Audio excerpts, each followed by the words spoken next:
சிக்லா பீச்சில் blue water அப்படிங்கிற ஒரு ஹோட்டல் நினைக்கிறோம். இது பக்கத்தில் எங்கே நாங்கள் தங்கி இருக்கிற ஹோட்டல் இருக்குது. இதில் வந்து முக்கியமாக பார்த்தீங்கன்னா அனைத்து இடங்களும் மிகவும் சிறப்பாக அழகாக நீட்டாக வச்சுருக்கிறாங்க. இந்த இடத்துல ரொம்ப சுத்தமாக இருக்குது. கடற்கரை வந்து ரொம்ப அருமையாக சுத்தமாக கடற்கரையாக நீட்டாக வச்சுருக்கிறாங்க.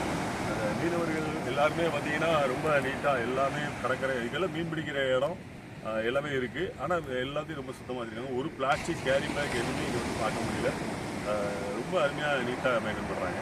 இதே போல் நமக்கு தூத்துக்குடி நம்மளுடைய தமிழ்நாட்டு கடற்கரைகள் ஏகப்பட்ட பகுதி இருக்குது. இதில் வந்து நிறைய அருமையாக அதை சீர் செஞ்சு நல்லா வச்சுருக்கலாம். நான்லாம் போய் குளித்தேன், ரொம்ப நல்லா இருந்தது.